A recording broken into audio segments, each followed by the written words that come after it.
आज मैं योग के बारे में बताऊंगी कि योग का मतलब क्या है। जनरली हम लोग योग को कुछ आसन और ब्रीथिंग एक्सरसाइज से जोड़ के समझ रहे हैं, लेकिन योग का शब्द का अपने आप में अर्थ जुड़ाव है। योग का अर्थ ही जुड़ाव है। जुड़ाव या फिर जुड़ना। अब योग का अर्थ जुड़ाव या जुड़ना है, तो हमें कहाँ जुड़ना है, ये हमें प्रश्न उठता है कि कहाँ जुड़ना है हमें। तो जैसे हमारे विशारद भाषा विशारदों ने संस्कृत लैंग्वेज में ये शब्द बनाया है, उनको ये बहुत गहरी समझ थी। फिर एस्ट्रोलॉजिकली भी योग का मतलब जुड़ाव होता है, इसमें दिखाया गया है। जैसे हमें राजयोग, कहीं अकस्मात का योग होता है कुंडली में, तो ऐसे योग का मतलब जुड़ाव होता है। और ये जुड़ाव कहाँ करना होता है, तो ये बात बहुत गहरी है।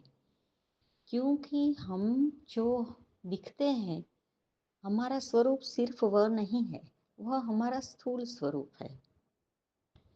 हमारे शरीर में जो बाहरी कोश है, जो हम भोजन पानी सब मिला के लेते हैं और बनता है, उसको हम अन्नमयी कोश कहते हैं।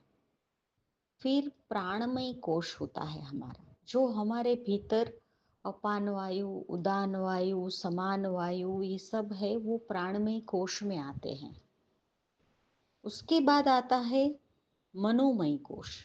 मनोमयी कोश में हमारी आसक्ति, हमारे लगाव, हमारे धिक्कार की फीलिंग, ये सब जो इंद्रियों से जुड़ा हुआ लागनी, फीलिंग्स का जो वेब है, जाला है पूरा, उससे हमारा विज्ञान मनोमय शरीर बनता है, जिसे मनोमय कोश कहते हैं।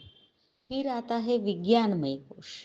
विज्ञानमय कोश ये हमारे विज्ञान यानी ज्ञान से बना हुआ कोश है। जो हमारे भीतर ज्ञान है, उसका ये कोश है। समझ, बुद्धि, एनालिसिस, तर्क शक्ति जो हमारे भीतर है, उससे ये विज्ञानमय कोश बनता है। और फिर आता है आनंदमयी कोश। आनंदमय कोश हमारे आत्म स्वरूप का है। आत्म स्वरूप आनंदमयी स्थिर स्वरूप है।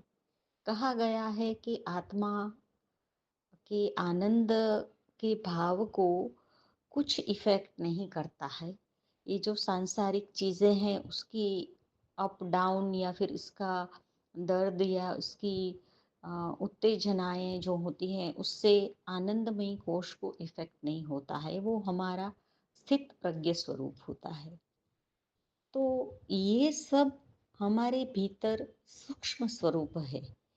जो दिखता है वो अन्नमयी स्थूल स्वरूप है। अब हम हमारे भीतर के स्वरूप से जुड़ाव कैसे करें? जुड़ाव करने की रीत को योग कहा गया है। इसीलिए योग का मतलब जुड़ाव है। योग में ब्रीदिंग ब्रीदिंग सांसों की आवन जावन का भी इतना महत्व है, क्योंकि सांस सांस को विपासना में भी कहा गया है कि सांस हमारे पूरे प्राणमय कोश, मनोमय कोश, विचारमय कोश और आनंदमय कोश को इफेक्ट करता है। वो कैसे? कि जैसे हमारी ब्रीथिंग पैटर्न सही होगी, तो हमारे भीतरी एक समझ विकसती है, एक स्थिरता आती है। और स्थिरता से हम हमारे में समझ का उद्भव होता है। स्थिरता से, जैसे मान लीजिए कि किसी व्यक्ति ने क्रोध किया, तो क्रोध के वक्त उसकी सांसों की जो आवन जावन है, उसमें बहुत बड़ा बदलाव होता है। जैसे शांति की अवस्था में अगर वो व्यक्ति है, खुशी की अवस्था में है, कहीं दर्द में है, कहीं पीड़ा में है, तो उसकी सांसों की पैटर्न चेंज होती रहती है। यह चेंजिंग जो पैटर्न है वो भाव को इफ़ेक्ट करती है, भाव को भी इफ़ेक्ट करती है और भाव की वजह से साँसों पे इफ़ेक्ट होती है। ये दोनों वैसा वर्सा होता है। तो अगर हम साँसों की कुछ जो बताई गई विधियाँ हैं, वह स्थिरता से और उस प्रयोग को अभ्यास करें अच्छे से, तो हम अपने सारे कोश तक जुड़ सकते हैं। इसीलिए योग का अर्थ जुड़ाव है, और जुड़ाव हमारे शरीर के जो सारे कोश है, हमारा लास्ट आनंदमय कोश है, वहाँ तक वो जुड़ाव करा सकता है। इसलिए इसका नाम योग है।